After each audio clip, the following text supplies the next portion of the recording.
buenas noches, bienvenidos a La Controversia, un programa de la Franja de Opinión de Canal Capital. Transmitimos en directo temas de actualidad de la ciudad y del país. Y hoy tenemos unos invitados especiales para un especial, que es las elecciones, los candidatos presidenciales y sus programas. Y claro, también lo de más coyuntura, que son los escándalos que están rodeando a las campañas. Eso lo vamos a ver hoy, lo vamos a ver con analistas políticos del mundo universitario, de los medios de comunicación. Tenemos a Sandra Borda. Hola Leo, muchas gracias por la invitación. Ella es de la Universidad de los Andes y trabaja también en Blue Radio. Ricardo García, Universidad de Externado, rector de la Universidad Distrital, también analista político. Muy bien, buenas noches, León. Muchas gracias por venir. Francisco Gutiérrez Aní, Universidad Nacional del IEPRI. Buenas noches, León. Y también columnista del Espectador. Muchas gracias por acompañarnos. Gracias a usted por la invitación. Aurelio Suárez es candidato a la alcaldía de Bogotá, analista de Blue Radio y columnista. Sí, señor. De manera dedicado a estos temas. Gracias por su invitación, ¿no? Vamos a empezar con ver las propuestas que tienen, una cosa muy rápida, ver las propuestas que tienen sobre el agro y sobre la paz, los candidatos presidenciales.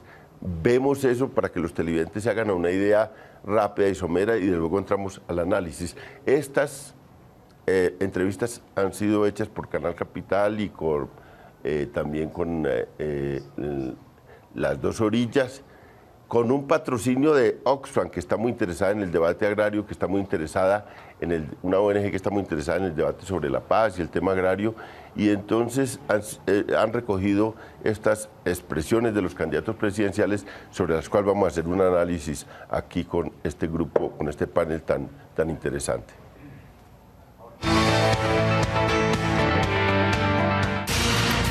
El agro. Clara López Obregón, Polo Democrático Alternativo. Dos políticas dentro de una sola, una política seria dirigida a los campesinos con poca tierra, a los campesinos pobres, a los campesinos pequeños, a los campesinos sin tierra, que tiene una especificidad que incluye tierra, incluye reforma agraria. Y hay otra agricultura, que es la gran agricultura comercial, que necesita otros apoyos del Estado. Entre otras, la renegociación de los tratados de libre comercio también. Claro, todo converge. Eso todo converge. Entonces, tenemos que encontrar el justo medio para poder adelantar una política dual en el campo que nos garantice seguridad alimentaria, las bases de una paz duradera y calidad de vida. Yo lo he llamado la ocupación democrática del territorio. Tenemos que tener una política, pero firme y seria, con la reducción de la violencia de todo índole contra la mujer. Tenemos que tener una política firme y seria para eliminar la discriminación.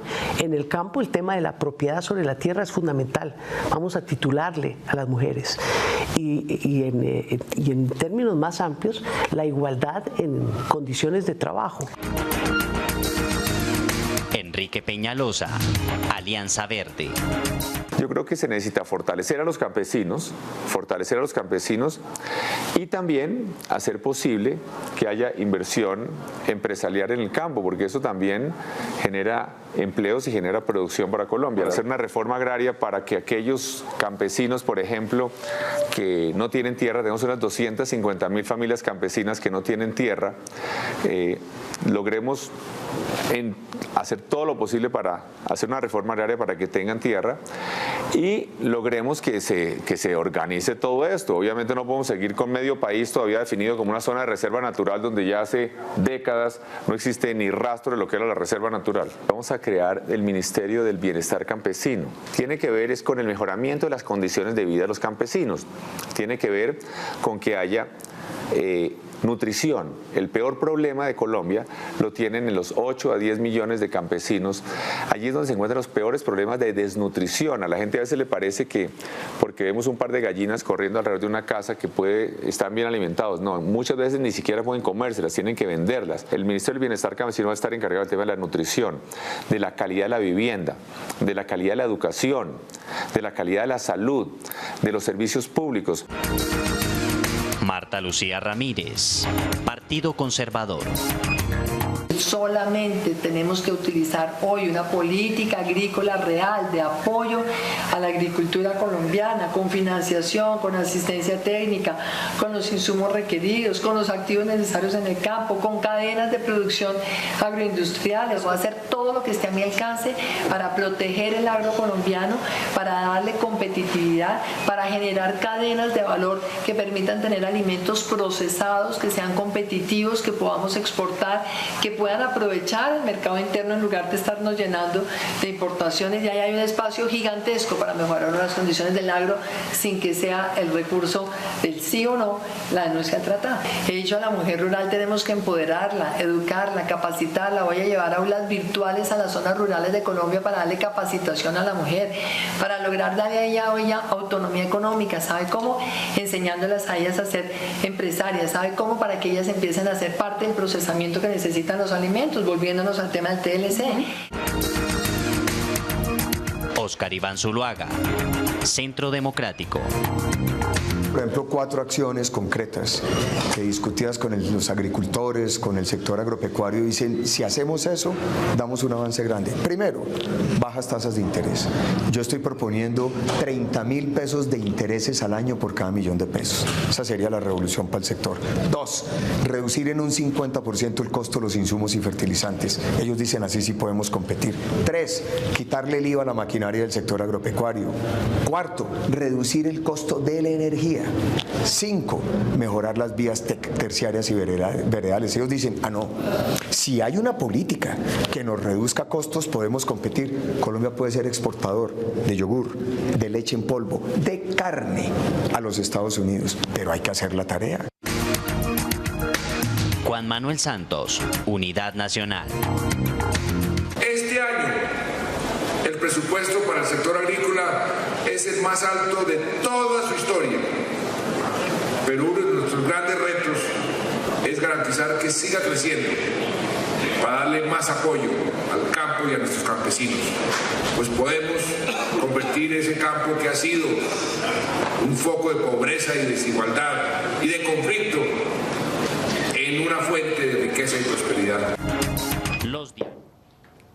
Estamos en la controversia debatiendo temas de la coyuntura, y la coyuntura es supremamente interesante porque las campañas políticas que venían muy quietas empezaron a moverse en la última semana, obviamente no por el mejor camino, por el camino de los escándalos, pero al fin y al cabo tuvieron una remoción enorme.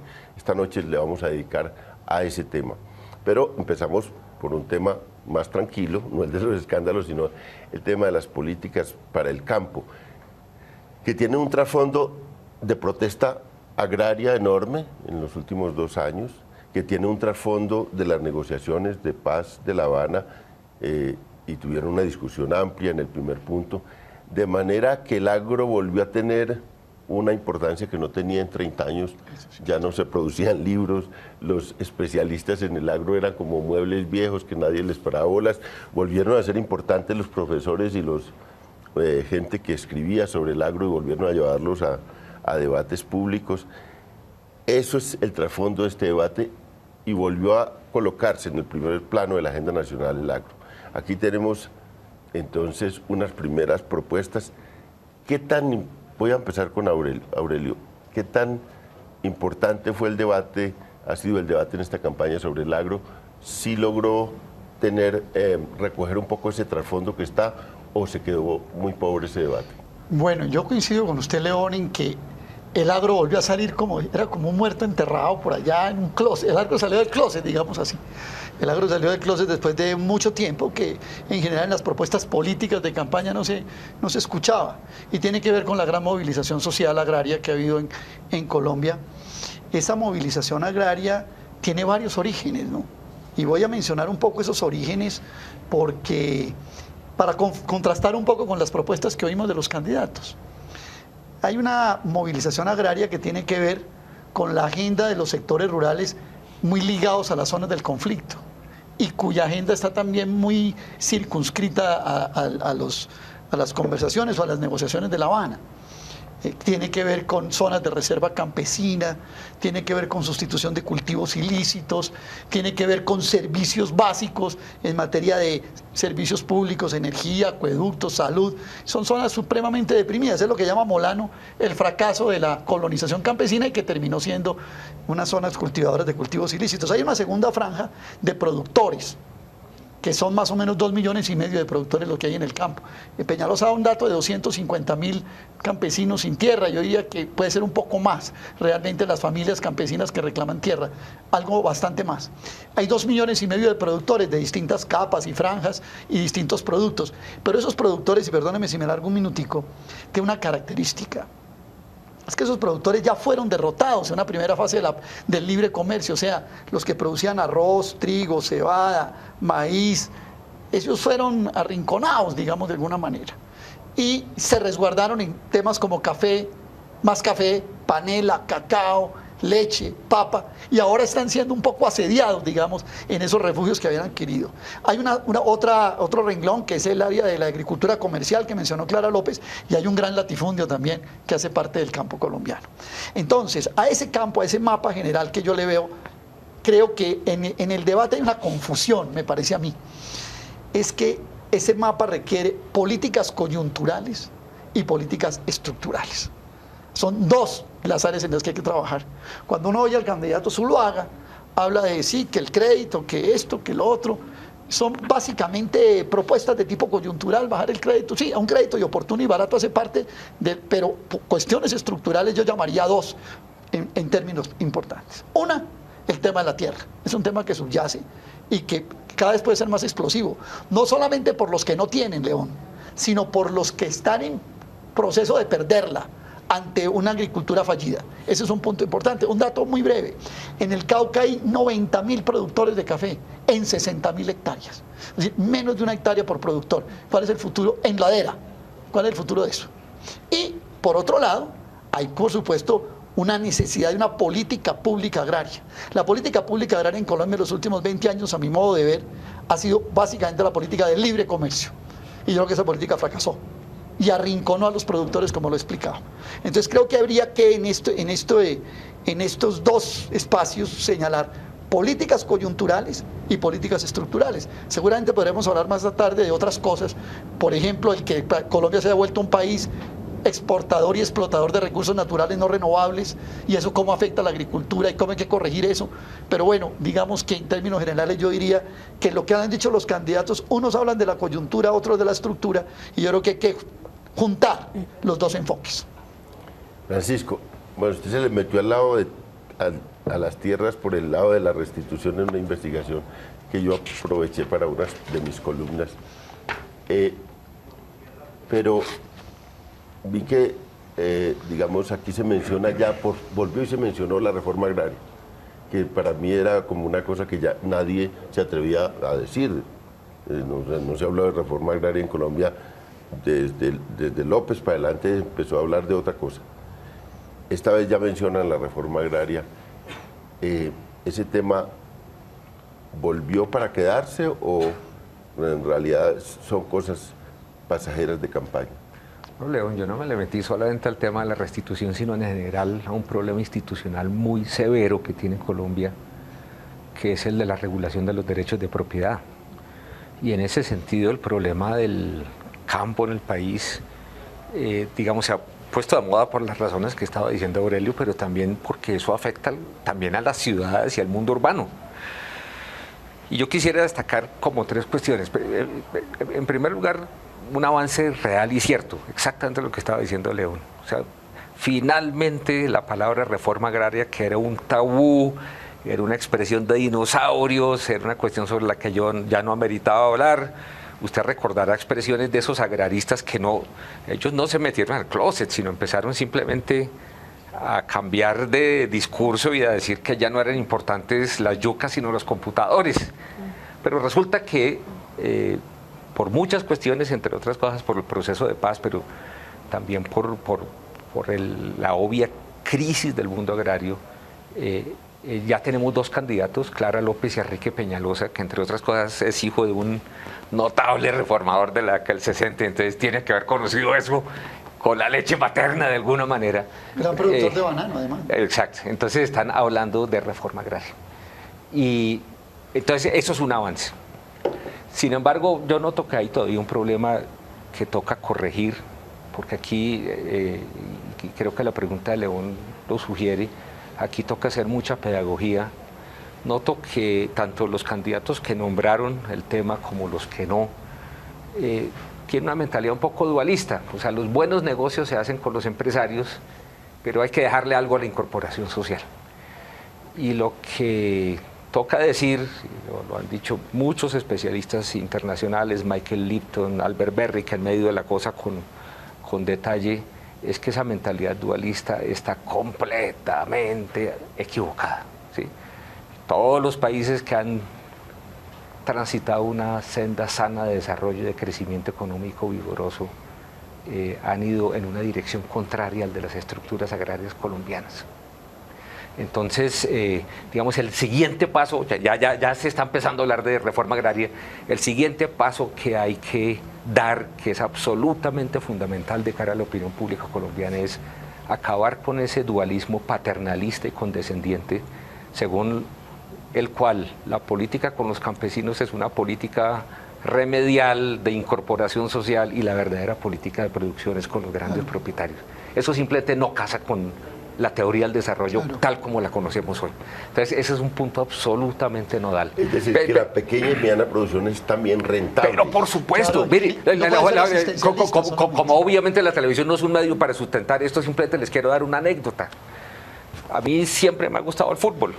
Y cuando yo era muy jovencito, lo fui, créanme, en 1962, 63 ya empezaban a pasar partidos por radio y por televisión.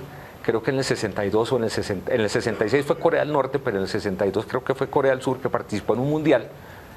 Y los locutores colombianos hablaban de los coreanitos, porque eran chiquitos, flaquitos, y nosotros teníamos 5 veces el Producto Interno per cápita que ellos.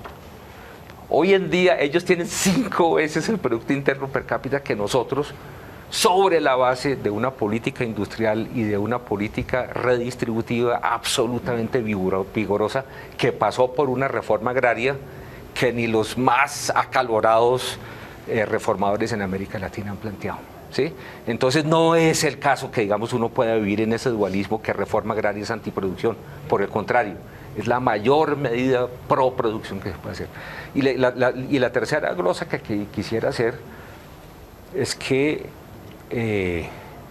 digamos, parte de lo de la reforma agraria es simplemente que las élites políticas han empezado a asimilar y a tomar conciencia de una situación de hecho.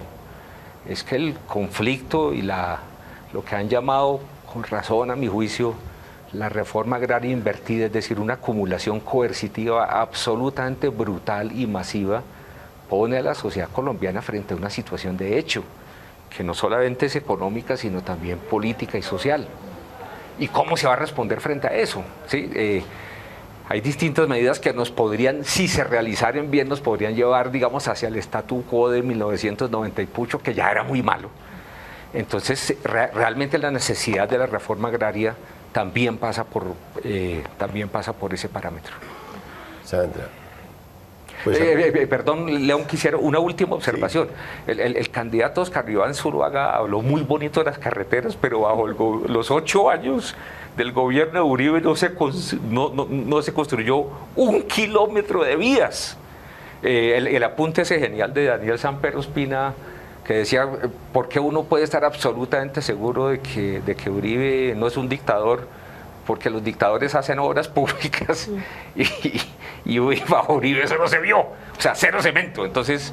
Pues que, si usted me permite, León, yo creo que parte de las razones por las cuales el tratamiento del tema agrario hoy es tan distinto a lo que fue incluso durante la era Uribe, de la que está hablando Francisco, tiene que ver con que, y en esto hay que darle todo el crédito al movimiento agrario, tuvieron la capacidad de articular sus demandas en una forma tal y tuvieron la capacidad de organizarse como movimiento social. Lo que vimos en el primer paro, el primer gran paro agrario, fue la conjunción de sus demandas con la de otros muchos sectores que no necesariamente eran agrarios, pero que tenían agravios muy parecidos que demandar frente al establecimiento, y lograron por primera vez salir a la calle y hacer que los ciudadanos, que la gente que vive en las grandes ciudades se identificara con sus necesidades y se identificara con sus demandas. Eso no es un logro de talla menor, esto es una gran cosa, y parte de lo que nos tiene hablando en esta campaña electoral seriamente sobre el tema agrario es justamente la capacidad de organización que lograron en ese momento. Tanto que fíjese usted que hace 4 años, cuando estábamos en los debates presidenciales, estábamos hablando única y exclusivamente de mantener por ejemplo, el tema internacional que toca el tema agrario, que es el de los tratados de libre comercio, ¿cómo estaba? Y la única persona que discutía la posibilidad de mirar, por lo menos de revisar un poquito, era Petro, que era una suerte de outlier en esta discusión electoral. Hoy en día hay varios candidatos que están diciendo que hay que mirar esto con un poco de cuidado, e inclusive el mismo gobierno ha dicho, bueno, la política inicial que tuvimos, que es entre más tratados de libre comercio mejor, ya hay que empezar a ponerle freno. El mismo negociador del Tratado de Libre Comercio con Estados Unidos ya dijo, tomémonoslo con calma, porque tal vez este asunto de que entre más y más rápido, mejor va a ser la inserción internacional de nuestro sector productivo, de pronto no es una fórmula tan efectiva como nos la soñamos al comienzo. Y eso, insisto, es un crédito que le vale enormemente a la organización del movimiento campesino en Colombia. Sin duda. Una cosa que me abrió la esperanza de que eso podría ser un tema en el que tomen decisiones los próximos gobernantes, y decisiones quizás radicales e importantes, es que ya esto tiene una consecuencia política, la organización agraria y la movilización agraria. Yo, viendo las encuestas de Gallup, descubrí una cosa fabulosa, y es que por el impacto que tuvo lo del campo en la política, los paros agrarios del año pasado le quitaron 30 puntos de favorabilidad a Santos. Que no los volvió a recuperar. Y algo más.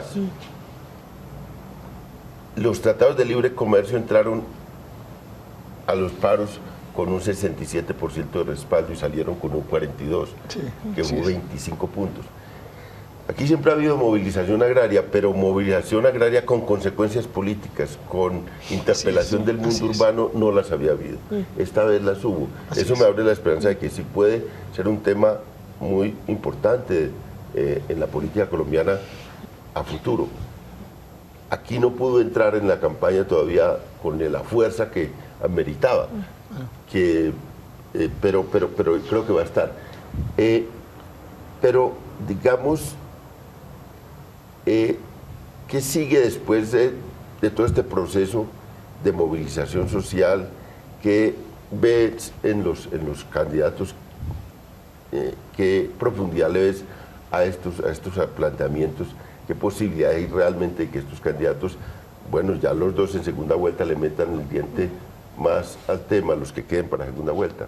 Pues hay una especial sensibilización, digámoslo así, en la opinión en general y entre las élites a propósito del tema agrario, de lo que antes se llamaba el problema agrario o la cuestión agraria. En realidad, ustedes han hecho invocación de eso, han anotado sobre que vuelve a estar sobre el tapete, y eso podría, digamos, ser una base para que las élites pudieran hacer grandes políticas.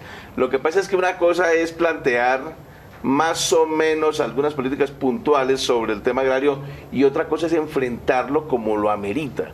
En realidad algunos dicen, no, pero es que ya la sociedad es urbana y eso no es tan importante. No, pero aún siendo urbana, el tema agrario resulta importante en lo que tiene que ver con algo importante y fundamental, que es la construcción de nación. O sea, Colombia ha sido una especie de nación construida a medias. Si se aborda el tema agrario no con algunas políticas puntuales, sino integralmente, como ustedes lo han, aquí mis colegas lo han sugerido. Hombre, se ataca un tema, es el reto de construir finalmente nación. Los grandes conflictos colombianos han estado asociados a al represamiento de las grandes reformas que han debido abocarse en el tema agrario. Se represaron y terminaron traducidos en grandes conflictos. Hay un tema que es a la vez económico y de grandes repercusiones sociales, que constituye una verdadera deuda con la población campesina, que es el tema de la desigualdad en el campo. Es el primer tema, la desigualdad. La desigualdad, si uno mira los datos, es aterradora. El promedio general de la desigualdad en Colombia ya es grande, ¿cierto, Pacho? Es decir, es como el 0,53% en indicadores de Gini reconocidos pues institucionalmente. En el campo es de 0,83. 0,87. O sea, la propiedad, sí. Es un tema grueso que es al mismo tiempo representativo de una verdadera deuda. Es decir, si no hay igualdad mínimamente y hay equidad, ¿de qué sirve una u otra reforma? Entonces, eso es lo primero que hay que atacar. Y en eso sigue, Pacho, la cuestión que ustedes mencionaban, y es la propiedad. O sea, ahí sigue vigente. Si uno mira, históricamente es la misma desigualdad de hace 60 años. Y si mira el tema de la propiedad, ahí siguen más o menos las grandes tendencias estructurales de una desproporción enorme en la propiedad sobre la tierra. ¿Puedo hacer una pausa? No, simplemente decir, una sociedad con un Gini de 0,80 y algo por ciento es insostenible. Es escandaloso. 0,87. Cambian las mediciones, pero por encima de 0,8 eso es absolutamente insostenible. Eso es lo primero que hay que atacar. Hay distintas mediciones. No, el dato real es... Vamos a una pausa que tenemos compromisos también aquí comerciales.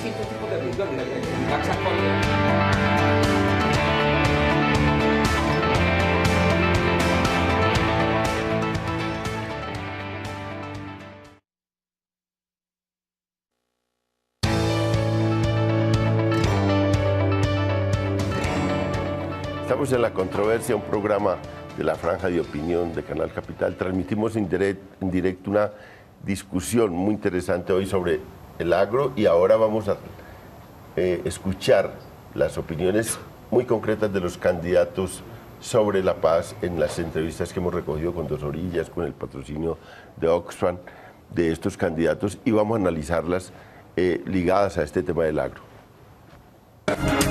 Los diálogos de paz. Marta Lucía Ramírez, Partido Conservador. Me siento a retomar la negociación en el momento en que nosotros tengamos la certeza de que las FARC le va a dar al país unas satisfacciones. Primera, no seguir reclutando niños. Segunda, no seguir colocando minas. Tercera, no seguir haciendo atentados terroristas contra la población civil. Porque es que una negociación tiene que servir para darle beneficios a las FARC por los crímenes que han cometido en el pasado, pero no darle licencia para que sigan cometiendo crímenes. No vamos a rehacer las instituciones colombianas en función del grupo al margen de la ley, porque ¿qué tal esto? ¿Ellos qué representan? Ellos no representan al pueblo colombiano, ellos no representan las necesidades ni las afugias del pueblo colombiano.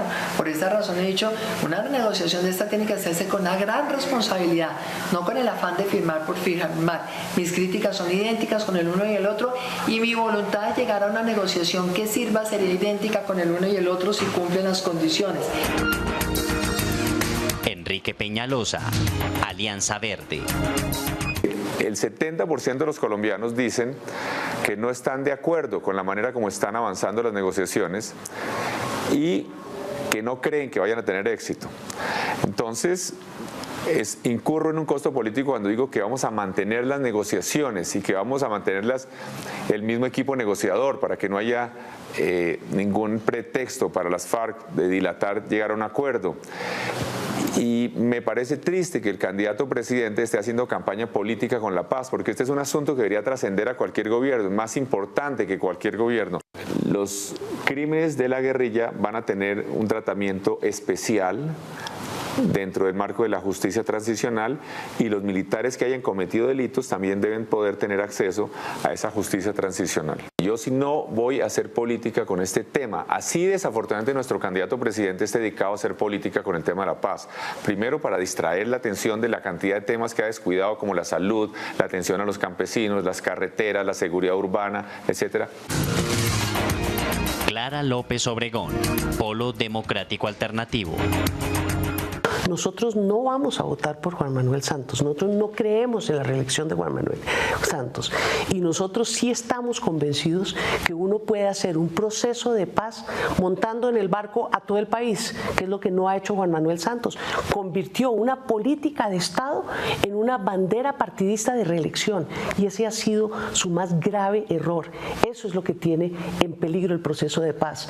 No que nosotros no estemos con Juan Manuel Santos, ni mucho menos, es que él ha querido apropiarse a título de bandera de reelección de lo que tiene que ser una política de Estado. Y yo le quiero decir que yo de presidente de la República, negociando con Óscar Iván Zuluaga, llegamos a acuerdos sobre el proceso de paz. Aquí no es, esto es un tema que lo han querido volver electoral y lo que es una necesidad estratégica del país en la cual estoy segura podemos llegar a acuerdos con todos los involucrados. Yo soy partidaria de la justicia transicional.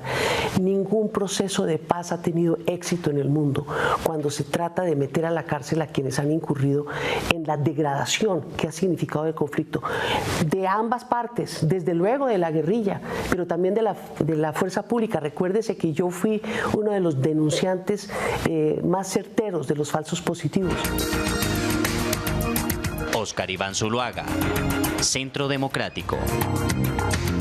16 frentes de las FARC controlan los laboratorios de coca en Colombia en alianza con el cartel de Sinaloa de México. Por Dios, eso es lo que es las FARC y no han dejado de serlo un solo día.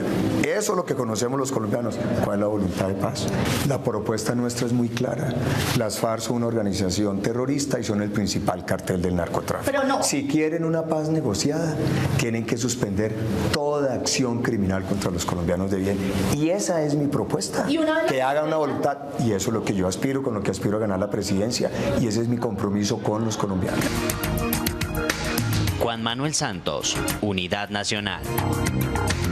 Pero el verdadero cambio, la gran diferencia para este país sería si le ponemos fin a un conflicto que nos ha desangrado durante 50 años. 50 años hemos estado frenados por este conflicto, hay voluntad por parte de ellos, por eso hemos avanzado como nunca antes y yo espero que en el curso de este año podamos terminar este proceso tan complejo, tan difícil, pero tan importante. Esos contradictores se sentaron en el pasado con los terroristas y en esa ocasión no consideraron que estábamos legitimando el terrorismo o que íbamos a entregar el país al terrorismo. Nadie los acusó de eso, porque estuvieron sentados durante 2 años, esos mismos que hoy me atacan por ese motivo. Entonces, ¿por qué sí era bueno antes y no es bueno ahora? Estamos en la controversia y se nos vino ya un tema que ha dividido la opinión de los colombianos y que ha dividido también el debate político electoral enormemente, que es el tema de las negociaciones de paz de La Habana. Ya vimos ahí las opiniones. ¿Cómo, digamos, va a influir esto, Ricardo, en el domingo, en la selección del domingo? Por ejemplo, ¿cómo va a influir el avance que ha tenido en los últimos días el proceso de paz con la firma del acuerdo sobre el narcotráfico en estas elecciones? Pues es que en la opinión pública, según lo miden las encuestas, hay unas curiosidades, digamos, en lo que respecta al proceso de negociaciones. Cuando se le pregunta a la gente, que van a ser los votantes, cuando se le pregunta a la gente qué opinan sobre el proceso de paz, da la impresión de que en general responden positivamente sobre el proceso de paz. Hay, digamos, una especie de esperanza general. Cuando se les pregunta en concreto si este va a llegar a un buen término, entonces las cotas del sí es muy bajita. Es, digamos, un pesimismo en el sentido de ver que las FARC no va a llegar a un acuerdo. Esa es más o menos la pregunta que hacen los encuestadores. Entonces se mueve en esos vaivenes entre la esperanza y una cierta frustración que tiene que ver con las demoras que tiene normales un proceso de negociaciones. Entonces, en eso es que tiene que medir uno en qué sentido puede influir en las elecciones del domingo. En todas las mediciones que se han hecho, cuando ha habido un avance, han sido positivas. Cuando hubo el primer punto, que fue el tema agrario, subió en las encuestas el apoyo al proceso de negociaciones. Después bajó. Cuando hubo el segundo punto, que fue el tema político, volvió a subir y después bajó y se estancó en una especie de sobre la desconfianza, en el sentido de que las FARC viven en un proceso de paz. Ahora es de suponer, de acuerdo a esa tendencia, que con el anuncio del tercer punto va a subir nuevamente la confianza en el proceso de negociaciones. No sé si alcance para el domingo, pero con seguridad va a subir un poco el apoyo al proceso de negociación, lo que beneficiará de alguna medida a Santos. Lo que pasa es que yo veo ahí una especie de contradicción en la opinión pública. Cuando apoyan en general el proceso de negociaciones, cuando hay un punto que ha sido firmado, eso no se corresponde necesariamente en la misma proporción con el apoyo a Santos, porque en ese momento siempre Santos ha estado bajando. Entonces puede que quieran el proceso de paz, pero no necesariamente al presidente, al menos no en la misma proporción. Pero yo creo que en una proporción pequeña, y como hay un empate ahí y una pelea fuerte entre los dos que van adelante, es posible que termine beneficiando al presidente en franjas que le pueden resultar significativas para consolidarse de cara a la segunda elección, puesto que va a haber segunda vuelta. Hay un tema que me surge como reflexión, que me suscita las declaraciones de los candidatos, y es que a veces da la impresión de que opinaran como si fuera a comenzar el proceso para poner condiciones, pero hay un hecho ya real, hay un punto de partida, y es un proceso de más de un año sentado negociando sin que se haya roto, y dos, con un tercer punto ya firmado que constituye, hombre, un referente muy importante frente al cual es difícil, por más que uno sea adversario del proceso de negociaciones, hablo por algunos candidatos, es difícil saltarse esa realidad que esa es la base, digamos. Se trata es de continuar el proceso con una política distinta si se quiere, pero en todo caso está un proceso avanzado y es inevitable, y ninguna de las dos partes ha mencionado que pueda retirarse, de manera que ese es el referente claro, y en ese sentido habría que pensar justamente en que tuvieran una posición mucho más positiva todos los candidatos. Si se habla, hay una contradicción, cuando hablan de que es una política de paz de Estado, pues que sea de Estado, que sigan adelantando el proceso de negociación. Sandra, ¿era posible eludir este tema como tema clave del debate, y era posible eludir que, por ejemplo, Santos lo utilizara en la campaña política siendo su bandera, o los contradictores lo utilizaran también para darle palo a Santos? ¿Era posible eludir eso, como lo reclaman algunos candidatos? Otra de las particularidades o de las curiosidades, como las llama Ricardo, de las encuestas, es que si usted le pregunta a la gente, y esto lo han mostrado todas y cada una de las encuestas que se han venido adelantando, no solamente en la campaña presidencial, sino durante la administración Santos, si usted le pregunta a la gente cuáles son los temas que considera prioritarios en el país en este momento, o cuáles son los temas que considera más acuciantes y que el gobierno debería tratar, el proceso de paz no aparece en el top 10.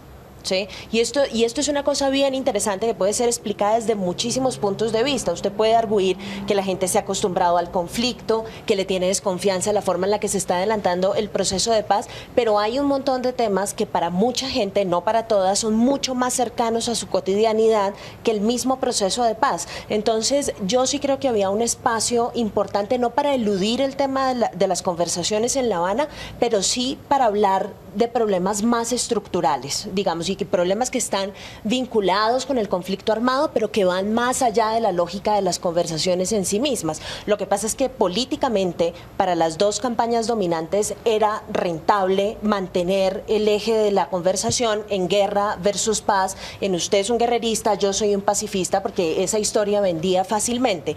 La otra cosa que me parece bien interesante, solamente para añadir algo a lo de las encuestas, que también es algo que le puede explicar a uno cuál es la razón por la cual una muy buena parte de los colombianos le genera confianza o le genera cercanía al discurso del uribismo sobre el proceso de paz.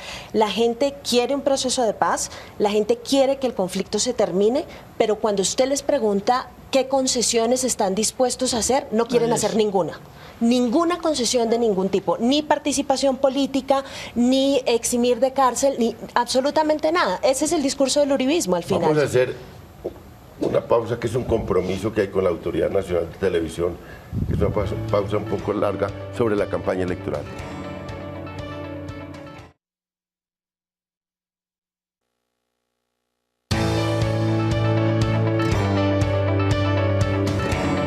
Estamos en La Controversia, un programa de la Franja de Opinión de Canal Capital. Transmitimos en directo debates sobre los temas candentes del país y hoy hemos tenido este tema de campaña presidencial, posiciones de los candidatos y un grupo de analistas viendo cada tema, un tema agrario y ahora un tema de paz. Démosle una vuelta a este tema de paz. Acabemos de mirar el tema. Digamos que esto que ha dividido tanto las campañas, que es tan fuerte, esta apuesta tan fuerte de unos por la paz y otra apuesta tan fuerte por criticar esas negociaciones, Francisco, esa división va a ser la definitoria en esta campaña electoral. No creo que sea definitoria, pero claro que sí pesa. Porque, digamos, bueno, en primer lugar uno tiene que diferenciar los auditorios. Entonces, por una parte está el gran público, obviamente también hay auditorios entre la tecnocracia, entre las élites políticas, y esos auditorios, digamos, más metidos en la toma de decisiones pueden ser muy sensibles a las posiciones frente a la paz, por lo que decía Ricardo. Digamos, nosotros aquí ya estamos hablando sobre hechos cumplidos. Entonces la cosa, digamos, es más compleja que eso. Óscar Iván Zuluaga pues ha tomado una posición un poco truculenta frente al tema de la paz, pensando que le da réditos. Yo francamente soy escéptico que ese discurso uribista pegue mucho. Cuando uno ve los sondeos de opinión, digamos, hay una constante muy fuerte y es lo que decía Ricardo una vez más, que es una combinación de apoyo y escepticismo. A mí no me preocupa muchísimo que no quieran dar concesiones, porque eso es una cosa más o menos estándar en muchas negociaciones de paz en el mundo actualmente y que sin embargo fructifican, ¿sí? Y lo de Filipinas ahorita fue un fenómeno también similar. En Guatemala perdieron el referendo. En Guatemala perdieron el referendo, que fue una cosa exactamente. En Nepal también hubo un fenómeno similar y sin embargo eventualmente los maoístas llegaron al poder y lo perdieron electoralmente. Digamos, lo interesante de estos procesos de paz es que amplían de manera muy rápida el horizonte de imaginación política. Estas cosas no están fijas, estas cosas están en movimiento, ¿sí? Entonces, yo creo que lo que le ha dado réditos realmente a Óscar Iván es ser protegido de Uribe, que es una persona con una capacidad fantástica de comunicación política, que todavía tiene un apoyo masivo, pese a todo lo que digamos, esa base de opinión y electoral se le ha deteriorado bastante. Digamos, se le ha pagado un costo, pero sigue siendo... El negativo de Uribe sí, ya es muy alto. Sí, pero sigue siendo masivo. Y realmente, digamos, nosotros no sabemos muy bien cómo han caído los distintos discursos sobre la paz, pero hay una evidencia que una vez más es interesante, que vale la pena destacar, y es que de esos candidatos que vimos, hay 3 pro paz, digamos. Sí. Uno ambiguo, yo no entendí lo que dijo Marta Lucía, no sé si ustedes lo lograron interpretar, yo no. Pero no se le va de frente en contra de todo. No se le va de frente en contra, exactamente. Eso también tomo nota de eso. Exactamente. Claro. Entonces solamente, digamos, hay condicionantes. Así es, exactamente. Quizá porque tal vez. Entonces realmente hay un solo candidato, digamos, muy agresivo contra el proceso de paz y que está prometiendo, digamos, en la práctica acabarlo. Pero incluso ahí con restricciones. Ustedes se acuerdan de la sugerencia respetuosa que enunció Uribe al puro principio de la campaña de Zuluaga, de decir, mire, no ataquen el proceso de paz, pónganle condicionantes. Sí. Sí, era la sugerencia. Entonces creo que, digamos, por ese apoyo escéptico, pero en todo caso generalizado de la opinión al proceso de paz, y por otra parte por el hecho de que hay auditorios críticos que ya ven una serie de hechos cumplidos interesantes, las élites políticas empiezan a ver condicionantes y empiezan a actuar ahí. Creo que eso es muy positivo. Sí, porque pues alguna persona me decía a mí, no, León, porque ya este proceso está muy avanzado, yo no creo que aún sí que a presidente Óscar Iván Zuluaga sea capaz de desmontarse de ese proceso. Y yo le decía, pues le queda muy difícil montarse en él, porque es que la forma como, la pasión con que hablan de eso, el esfuerzo que han hecho legítimo en el debate público, muy legítimo, pero también las formas por debajo de la mesa, toda la campaña indebida que han hecho contra ese proceso de paz, las chuzadas, el manejo de información, la construcción de mentiras sobre ese proceso, ya eso pues va alineando una gente muy dura ahí en ese grupo político, y yo veo que es más difícil, al contrario de lo que me decía la persona, es que es más difícil montarse en el proceso para un proyecto político que ha hecho de su campaña el tema principal un ariete contra las negociaciones. Una observación, perdón, es cortitica, Aurelio, es cuando Oscar Iván se refiere al proceso de paz, él,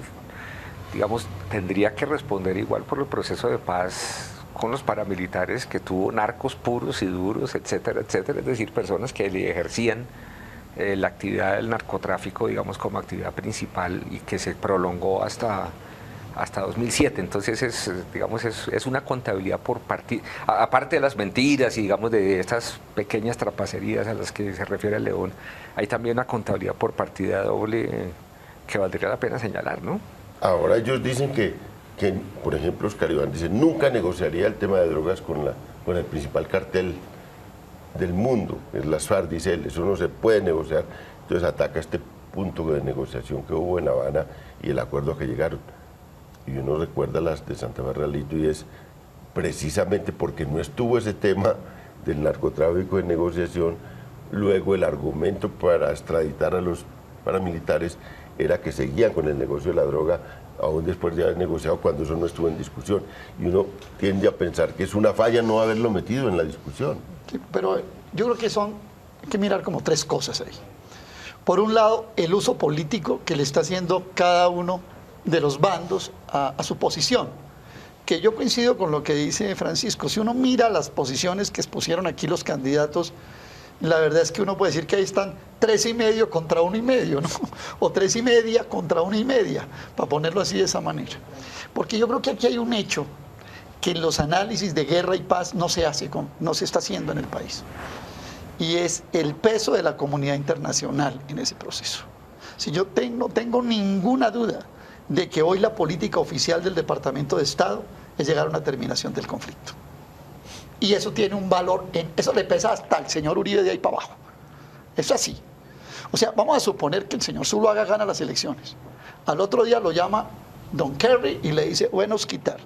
¿Cómo es que es la cosa? Usted va a ir a desmontar esos tipos y hasta ahí les puede llegar el perrenque. Entonces, aquí hay una cosa de la comunidad internacional, del Departamento de Estado, de la estrategia que se ha trazado para América Latina por parte de la administración Obama, que tiene resistencias en sectores republicanos. Por ejemplo, Marco Rubio, el famoso senador medio halcón de la pequeña Habana, que está en el sonajero para el Partido Republicano. Pero yo diría que hoy la política imperante en Estados Unidos es acaben ese conflicto allá. Y hay una noticia que tal vez la gente no se percató mucho. Resulta que pocos días antes de que se acabara la negociación de este tercer punto, oficiales, como se dice, del Departamento de Estado, estaban bastante temerosos de la negociación del punto de narcotráfico porque el gobierno llegara a ceder la aspersión aérea con glifosato. La aspersión aérea, según el comunicado, no se cedió. Si ustedes leen el comunicado con detalle, el comunicado dice dos cosas al respecto. Una, se priorizará la erradicación manual, lo cual quiere decir que cuando usted prioriza, a mí el verbo priorizar no me parece incluso ni muy castizo, pero bueno, cuando usted le da prioridad a algo, quiere decir que le da prioridad a algo, pero no excluye lo otro. Y dos, en un párrafo al final dice, las FARC-EP señalan su constancia de que están en contra de esto, pero no es parte de es una constancia que, bueno, es la típica negociación, bueno, póngala ahí, eso sabemos todos los que estamos aquí, póngala ahí pues para que deje el punto, pero eso no es la definición. Entonces yo creo que aquí hay elementos que, digamos, van conduciendo la negociación muy en la línea esta que estoy señalando yo, llamémoslo así como un genérico por la comunidad internacional. Yo creo que esa es la línea y yo creo que eso no es tan fácil bajarlo.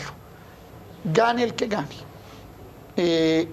Ahora, pero la otra cosa que quiero señalar es, en ese sentido, no resulta provechoso para la discusión política del país el que haya un bando que se apersone de la paz y haya un bando que se apersone de la contrapaz, llamémoslo así, ¿cierto?, para sacarle un rédito político de continuación en el poder. Yo creo que en ese sentido los reclamos que hace Enrique Peñalosa y que hace Clara López, en ese sentido hay algo razonable allí. Porque si usted le quita la carga de la apropiación de una u otra posición, le baja esa carga, usted puede hacer una discusión mucho más amplia, y entonces no es la paz de Santos, ni es la guerra de Zuluaga, es la paz de los colombianos. Y más, yo le digo una cosa, si el presidente Santos hubiera apropiado una visión de la terminación del conflicto como una visión de paz de los colombianos, le aseguro que le estaría yendo muchísimo mejor en ese punto que, como han señalado los compañeros, que va medio mocho, por decirlo de alguna manera. Paz sí, pero no así, y entonces se le vuelve un lío. Para que le metamos picante a esta discusión sobre la paz, vamos a ver lo que ha sido el debate en estos días, duro estos 2 días, es el video en el que aparece Oscar Iván Zuluaga con un miembro de su campaña hablando sobre seguridad y sobre la paz y las implicaciones que eso ha tenido. Veámoslo y luego hacemos un comentario sobre la paz ligado a eso.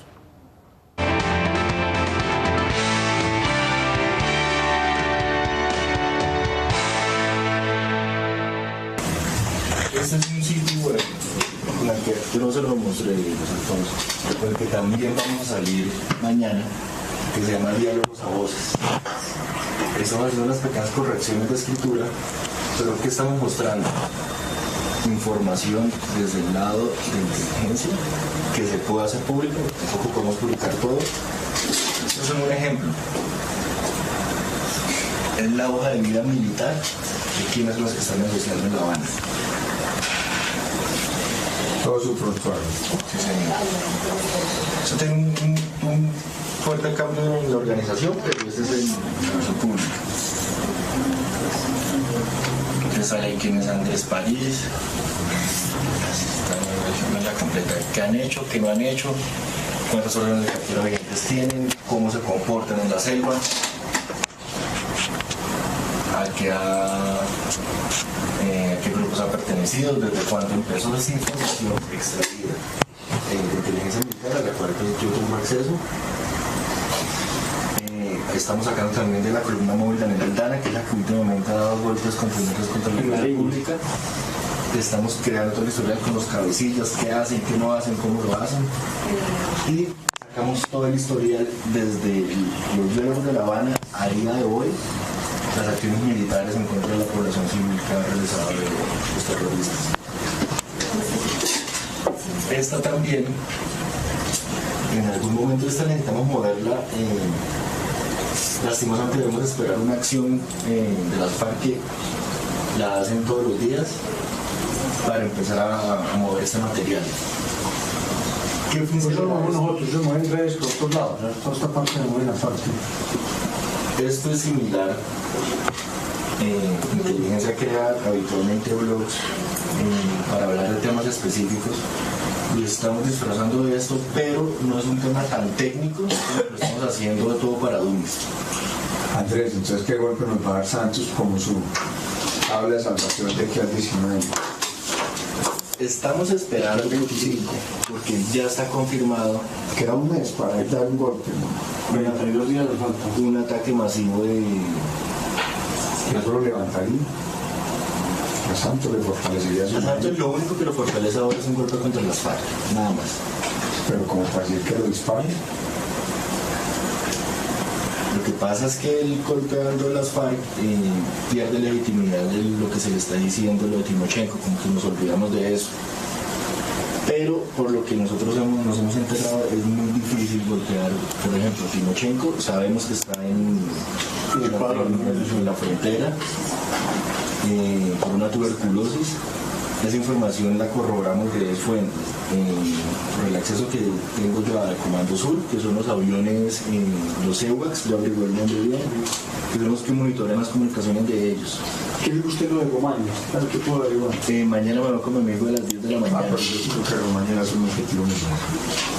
Sí, pero se supone que la gente que aterrorizaba que lo que buscaba su papá, sí, pero ya tantos años por fuera de base, desde Uribe. No, igual Romaña en estos momentos también está enfermo. Si no se me les pone una cirrosis, no recuerdo muy bien. A mí mañana me entregan. Pues estarían entregados sectores. A mí mañana me entregan información completa de Romaña. un gran amigo mío está detrás de él y es quien lidera toda esa parte. Ya lleva varios años en eso, no, y lo han dejado. Muchas veces se solicitan movilizaciones, se solicita algo y ellos mismos me dicen, nos preguntan para qué, corroboran y muchas veces lo paran desde arriba. Entonces es muy difícil para ellos, incluso lo que están empezando a organizar es de entregar esa información a organismos extranjeros, inteligencia. Oye, esto es importante, porque mañana es que usted los entrevistas de mañana. Sabemos que nosotros estuvimos con nosotros, con Rodrigo Pablo, la movida todo, y entonces estamos avanzando. Usted las 8 con el periodista. Tenemos que ver durante el día avance muy bien. Usted está, pues, ¿cómo se sienten? ¿Optimistas? ¿Cómo están en el proceso a las elecciones con todo esto? Le voy a ser muy sincero. Esta gente tiene miedo y lo demuestran con las acciones que están realizando en redes, que a veces nos hacen daño. Se están pensando. Sí, señor. Y la recepción contra Santos, mire, nosotros habíamos planeado un acto de respuesta a algo que se llama Santos Responde. Pensamos responder nosotros como cuestionándolo y no fue necesario, la misma gente se encargó de eso.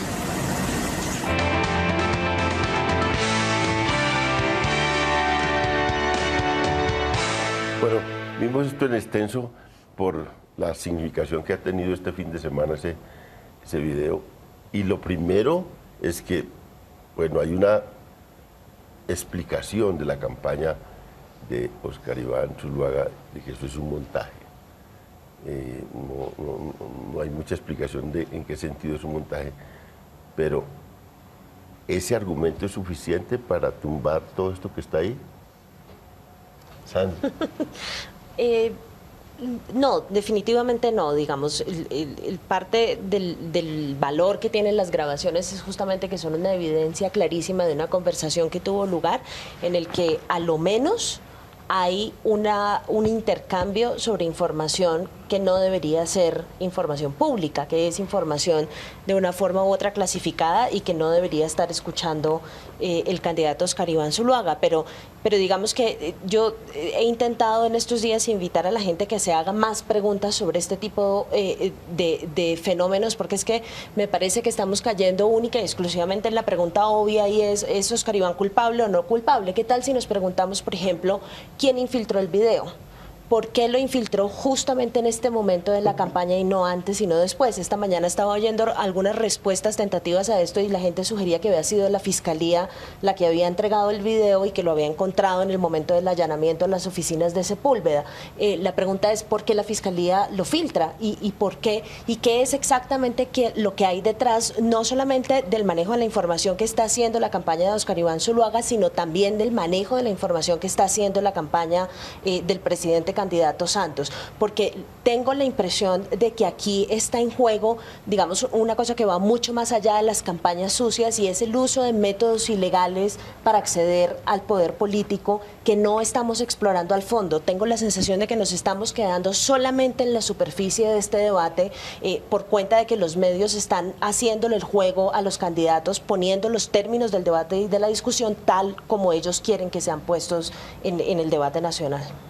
Ahora, una primera, pues ya sabemos quién hizo ya hoy supimos quién hizo el video y qué explicación tiene para haberlo hecho. A la fiscalía y que yo estaba trabajando en esa campaña, dice el tipo, sí, un español, me pareció que estaban haciendo una cosa mala, ilegal, y me pareció que debía denunciar eso y por eso hice el video. Esa es la explicación que da el tipo. Y lo había contratado Sepúlveda. De manera que ahí hay una primera explicación. Todo parece una cosa asombrosa de la credibilidad que aún hoy vi de Zuluaga a Sepúlveda, porque dijo, yo nunca pensé nada malo, yo veía un tipo bien recomendado. Y había estado trabajando en la campaña de Santos hace 4 años. Que tenía historia. De hecho. Pero Pues es que por el tono de las preguntas que le hace a Sepúlveda en el video, uno diría no solamente que le tiene confianza, sino que además lo cree analista político. Claro, porque es que le está preguntando, le dice, bueno, ¿y ahora qué hacemos? ¿Y qué va a hacer Santos? No sé, que le está pidiendo que le haga un análisis de la campaña electoral a una persona cuya función no debería ser esa. Para dummies. Sí, para claro. dummies. Línea política para Además, dummies. el hermano de Sepúlveda dijo que no tenía ni, a ver, creo que había duras penas, se acabó bachillerato. No tiene pregrado. Que era el que estaba tirando la línea, ¿no? Eso dice... Cuando usted dice si la respuesta de Zuluaga puede tener efecto, a mí se me ocurre esto, él dice inmediatamente, eso es un montaje, pero eso es parte de un discurso político que va dirigido sobre todo a aquellas personas. Cuando sucede algo de esta naturaleza, hay un grupo de seguidores que no creen nada de lo que le ataquen a uno, a su jefe. Es decir, no van a creer nada si atacan a Uribe o si atacan a Zuluaga, por más evidencias. Esas evidencias es para un debate judicial o para las franjas más lejanas. O lo creen y les parece bien. No cree y por eso no se puede quedar callado, sino que sale con una mendacidad frente a las evidencias, es decir, eso es un montaje, pero va dirigido a aquellos que no creen en nada que sea malo para su candidato. Es que alguien dice, para complementarte, alguien dice que en política uno le tiene que hablar a los de uno y no a los de los demás. ¿Qué es lo que está diciendo Ricardo? Entonces, el tema es otros, o sea, las franjas periféricas de apoyo a Oscar Iván Zuluaga. El interrogante es si ellos van a verse afectados, digamos, en su confianza frente al candidato. Había subido, y yo creo que las intervenciones de Uribe últimamente, cuando habló de los $2 millones para pagar los saldos de las deudas de la campaña de Santos, había terminado con la cerecita del ponqué finalmente para rematar, y lo que significó la subida final de Oscar Iván Zuluaga hasta el 29%. Esto yo creo que de todas maneras va a afectar a la campaña de Oscar Iván Zuluaga, porque es una evidencia, y esa evidencia es muy difícil, así haya aparecido con un abogado al lado, es muy difícil contrastarla para los sectores, ¿cómo llamaría esas franjas? Esas franjas no de leales, del núcleo duro de leales, sino de simpatizantes que pueden perfectamente cambiar y modificar su opinión. De manera que eso, ahora, frente a lo que decía Sandra ahora, que mirar un poco más de fondo, yo creo que eso tiene que ver también mucho en psicología política, esos comportamientos como el de Oscar Iván Zuluaga y el del hacker, con una serie de comportamientos que tienen que ver con como una paranoia al revés, y es que uno busca siempre, uno se ideologiza, ¿no?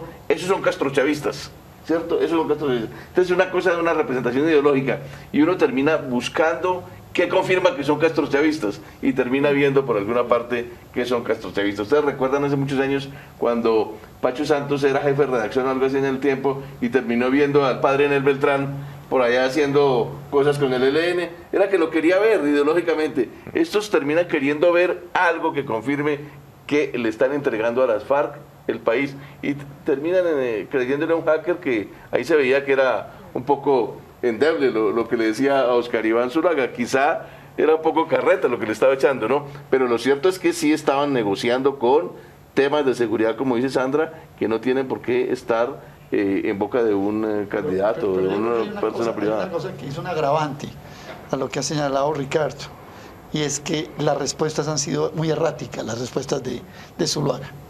Cuando le hablan de primera vez del hacker, dice, no hombre, yo pasé por ahí por la oficina y abrí la puerta y le dije, ¿qué hombre? Y seguí. Más o menos fue lo que dijo. Primero dijo que no lo conocía. Sí, bueno, primero dijo que no lo conocía, después dijo, hombre, sí me acordaron, correcto, me acordaron que los asesores me acordaron. Bueno, y ahora sale sentado en un diálogo con el tipo. Entonces, yo creo que ha sido, casi que es peor para la opinión. Para la opinión, es peor la mentira que el hecho. Porque yo me pongo a preguntar, el 90% de los colombianos sí entiende que el tipo estaba espiando a los AWACS gringos que hacen en el Comando Sur que monitorean. Y que monitorean, y eso sí era cierto. Entonces, ahí cuando usted empieza a hablar de aviones gringos, eso, la mitad del auditorio queda desconectado, porque es un problema de conocer técnicas y cosas. Pero si le hacen el hecho de la mentira, que primero dijo que no lo conocía, después que un día abrió la puerta y lo vio, y después ya le ven un diálogo, eso sí me parece que es grave. Él dijo que había tenido más reuniones con él, que ahora se acordaba. Ya reconoció. La memoria de Oscar Iván está mejorando. La memoria se la refrescó el presidente Santos cuando anunció en Twitter que va a mostrar otros videitos en sus redes sociales que tiene por ahí guardados. Van a venir otros videos también montados. Yo creo que eso no está muy mal manejado. Es decir, si él hizo eso, dice, sabe que sí me senté con ese tipo y hablamos de esto y de esto y de esto, y bueno, yo no le creí o yo lo vi echando, cualquier cosa podía haber dicho, pero yo creo que lo que castiga al electorado es una mentira. Como le pasó a Clinton en Estados Unidos, que la opinión pública castigó fue, lo procesaron en el Congreso, en la Cámara, no por lo que había hecho de contenido, sino por mentiroso. Pero es así, es que en el consenso social, usted puede que no entienda muy los temas técnicos y al final es un delito, que el hacker, que los AWACS, que Timochenko, es decir, el grueso de la opinión puede que no entienda eso, pero que diga una mentira, eso sí es imperdonable. Ahora, Francisco, aquí cuando estábamos ya en el debate fuera de cámaras, usted dijo que más o menos hizo una hipótesis de a qué tipo de electorado le afectaba estos escándalos del electorado alrededor de Zuluaga. Obviamente es difícil, pues además porque esto ocurrió en un periodo en el que no pueden salir encuestas y las encuestas en general no están muy bien hechas. Entonces es difícil, pero digamos, por lo que uno ve del crecimiento meteórico de Zuluaga, pues evidentemente la cantidad de votos que él tuvo en el momento, o que él tenía en el momento en que salió el video, era una combinación de dos tipos de elector, digamos, para simplificar. Por una parte los electores puros y duros del uribismo, digamos los que estuvieron con él temprano, ya cuando se hizo conocer, porque la mayoría del uribismo ni siquiera estaba con él, digamos después de la convención esa que le tumbaron a Pachito Santos, que pueden ser 10, 15%, y tiene una grasita, le ha ido sacando una barriguita electoral muy respetable. Obviamente ese 10% puede verse afectado, no sabemos hasta dónde, hasta cuándo. Lo que pasa es que, digamos, la respuesta que él ha dado es muy errática, no solamente él, sino en conjunto la campaña, incluso el mismo Uribe, yo creo que... Hoyos, ¿no? Hoyos, fatal. Y naturalmente hay más cosas por venir, hay videos, etcétera, etcétera. Y bueno, esto es un acto en descampado ilegal. Yo aquí no sería muy sofisticado, realmente el problema es ese. Sí, los intelectuales a veces sufrimos de sobresofisticación. Yo creo que el problema es precisamente ese, y que lo ha tratado de escamotear con una cantidad enorme de mentiras, exactamente lo que estaba diciendo Aurelio. Digamos, él ha ido cediendo territorio, pero a regañadientes, muy al estilo uribista. ¿Y tendrá consecuencias penales esto? La cosa ha ido avanzando, ¿no? Yo no soy abogado ni me atrevería a decirlo. Por pronto, algunos penalistas que han sido consultados, por lo pronto, ¿qué dicen? Dicen que pueden llamarlo al menos a un interrogatorio, sino a una indagatoria. Es decir, eso da para que al menos un fiscal lo llame a que... A Luis Alfonso ya lo llaman mañana. Parece que sí, ¿no? Una cosa llama interrogatorio y otra indagatoria. Sí, claro. Al menos interrogatorio, lo que ya es un poquito complicado, La ¿no? Fiscalía se ha una mostrado bastante rápida cuando se trata de adelantar los procesos en contra del uribismo, así que puede pasar rápido. Pero fíjese una cosa, el vocero del Comando Sur ya dijo que no era posible que ese muchacho estuviera bajando información de allá. O sea que el tipo podía estarle echando una fantasía a Zuluaga y al final el delito de Zuluaga, el delito entre comillas, pues el eventual delito, ¿cierto? Era haberle creído, ¿no? El famoso cuento que yo decía ahora de mi abuelo, que el bobo no es el que las dice, sino el que las cree. Porque ustedes vieron el pronunciamiento, el vocero, el del Comando Sur, dijo, oiga, eso es imposible que un hacker en Bogotá, en un computador, nos descifre aquí pues toda la comunicación, eso no es posible. Aquí un avión de seguridad. Eso no es así. Entonces, el tipo debe estarle echando un cuento a Zuluaga y al final termina siendo, pues, es un paquete chileno. Pues sí, el paquete chileno informático. En estos momentos, claro, León, pero la ineficiencia, digamos, no. En estos momentos, los 9 millones de votos de Santos hace 4 años están divididos: 4,5 millones para Santos, 4,5 millones para Oscar Iván Zuluaga, si uno mide las encuestas. Como están tan empatados, es posible que cualquier pequeña variación, sin ser muy grande, termine definiendo la cuestión electoral, ¿sabe sobre todo la segunda quién vuelta. fregó al hacker? A la gente aburrida que estaba diciendo que estas elecciones eran aburridas. No, pero en estas elecciones hay muchas cosas en juego. Pero el aburrimiento terminó con comba. Ahí empezó, Bueno, ahí empezó a acabar. sí, pero tenemos que reforzamos con terminar. esto. Muy buenas noches a nuestros televidentes. Los esperamos el próximo domingo, seguramente con los resultados y con unos analistas para analizar los resultados electorales. Muchas gracias a todos los panelistas. Gracias, León.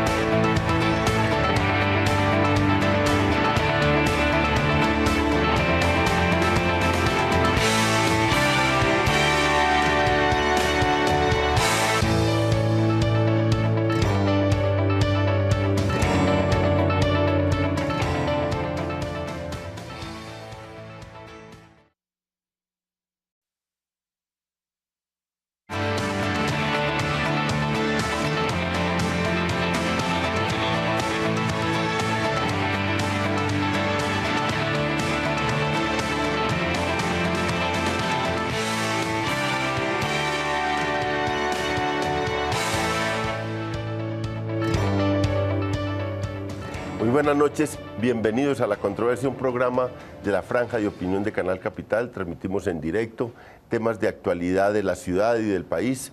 Y hoy tenemos unos invitados especiales para un especial, que es las elecciones, los candidatos presidenciales y sus programas. Y claro, también lo de más coyuntura, que son los escándalos que están rodeando las campañas. Eso lo vamos a ver hoy, lo vamos a ver con analistas políticos del mundo universitario, de los medios de comunicación. Tenemos a Sandra Borda. Hola Leo, muchas gracias por la invitación.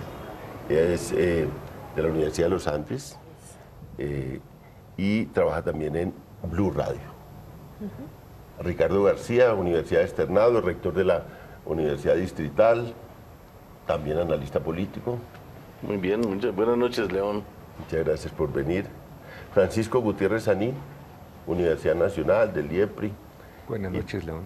Y también columnista del Espectador. Muchas gracias por acompañarnos. Gracias a usted por la invitación. Aurelio Suárez es candidato a la alcaldía de Bogotá, analista de Blue Radio y columnista. Sí, señor. De manera dedicado a estos temas. Gracias por su invitación, ¿no? Vamos a empezar con ver las propuestas que tienen, una cosa muy rápida, ver las propuestas que tienen sobre el agro y sobre la paz, los candidatos presidenciales. Vemos eso para que los televidentes se hagan una idea rápida y somera y luego entramos al análisis. Estas entrevistas han sido hechas por Canal Capital y también con Las Dos Orillas, con un patrocinio de Oxfam, que está muy interesada en el debate agrario, que está muy interesada una ONG que está muy interesada en el debate sobre la paz y el tema agrario, y entonces han recogido estas expresiones de los candidatos presidenciales sobre las cuales vamos a hacer un análisis aquí con este grupo, con este panel tan interesante.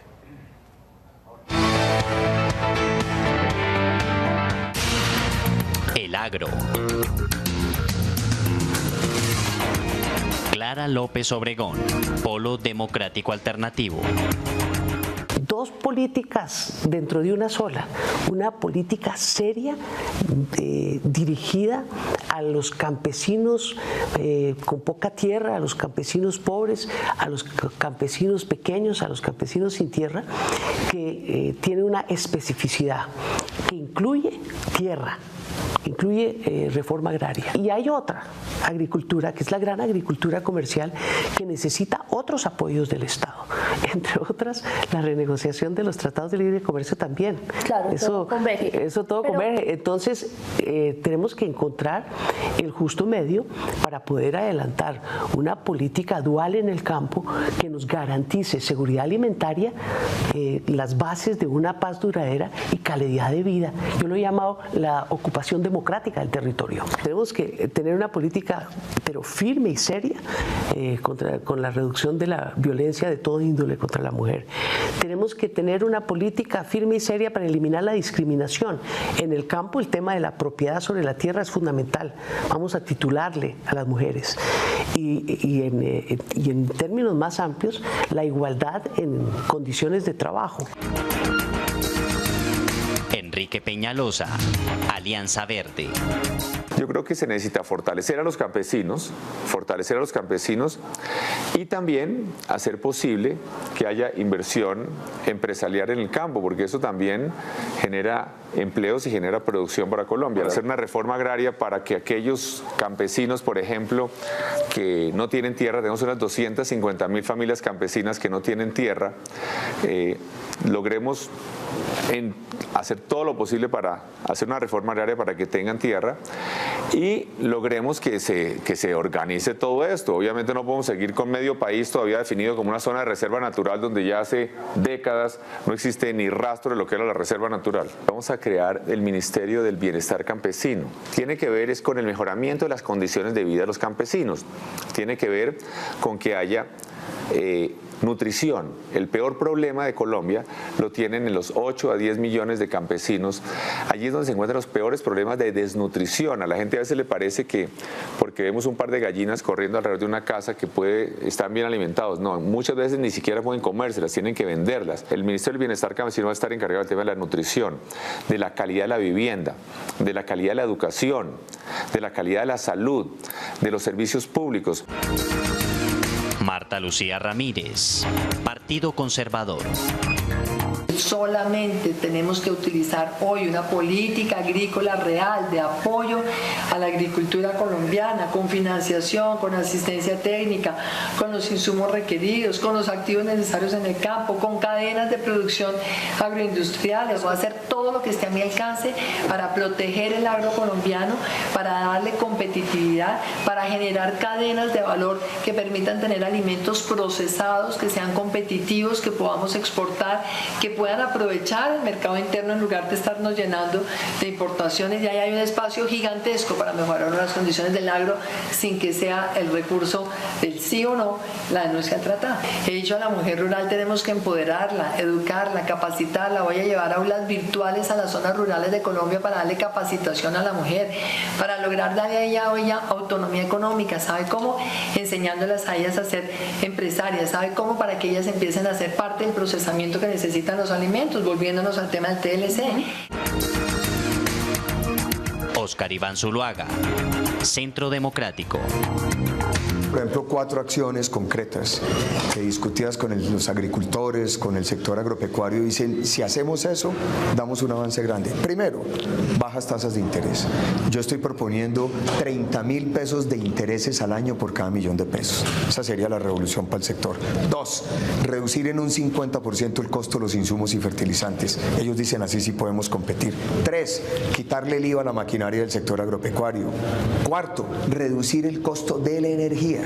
5, mejorar las vías terciarias y veredales. Ellos dicen, no, si hay una política que nos reduzca costos, podemos competir. Colombia puede ser exportador de yogur, de leche en polvo, de carne a los Estados Unidos, pero hay que hacer la tarea.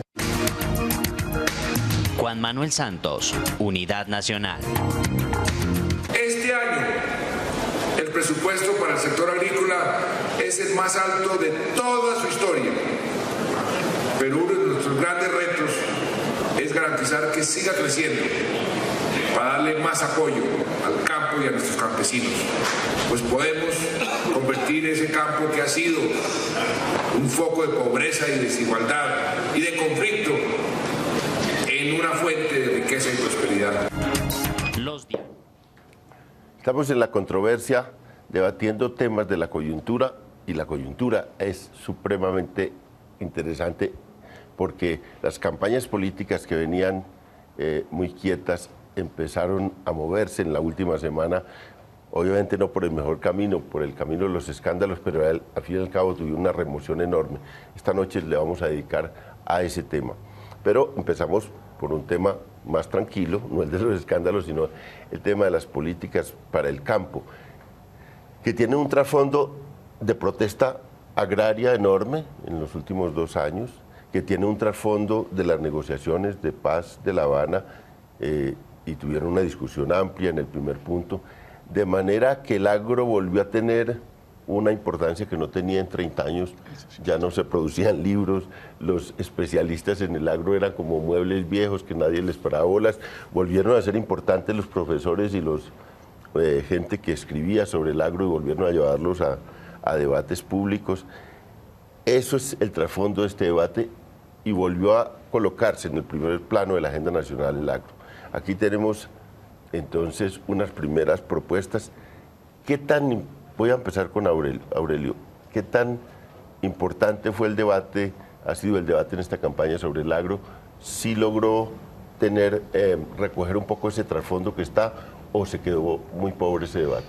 Bueno, yo coincido con usted, León, en que el agro volvió a salir era como un muerto enterrado por allá en un closet. El agro salió del closet, digamos así.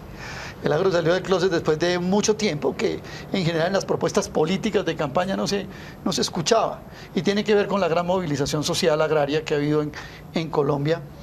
Esa movilización agraria tiene varios orígenes, ¿no? Y voy a mencionar un poco esos orígenes porque para contrastar un poco con las propuestas que oímos de los candidatos. Hay una movilización agraria que tiene que ver con la agenda de los sectores rurales muy ligados a las zonas del conflicto y cuya agenda está también muy circunscrita a las conversaciones o a las negociaciones de La Habana. Tiene que ver con zonas de reserva campesina, tiene que ver con sustitución de cultivos ilícitos, tiene que ver con servicios básicos en materia de servicios públicos, energía, acueductos, salud. Son zonas supremamente deprimidas, es lo que llama Molano el fracaso de la colonización campesina y que terminó siendo unas zonas cultivadoras de cultivos ilícitos. Hay una segunda franja de productores, que son más o menos 2,5 millones de productores lo que hay en el campo. Peñalosa da un dato de 250,000 campesinos sin tierra. Yo diría que puede ser un poco más, realmente las familias campesinas que reclaman tierra, algo bastante más. Hay 2,5 millones de productores de distintas capas y franjas y distintos productos. Pero esos productores, y perdónenme si me largo un minutico, tienen una característica. Es que esos productores ya fueron derrotados en una primera fase del libre comercio, o sea, los que producían arroz, trigo, cebada, maíz, ellos fueron arrinconados, digamos, de alguna manera. Y se resguardaron en temas como café, más café, panela, cacao, leche, papa, y ahora están siendo un poco asediados, digamos, en esos refugios que habían adquirido. Hay otro renglón que es el área de la agricultura comercial que mencionó Clara López, y hay un gran latifundio también que hace parte del campo colombiano. Entonces, a ese campo, a ese mapa general que yo le veo, creo que en el debate hay una confusión, me parece a mí. Es que ese mapa requiere políticas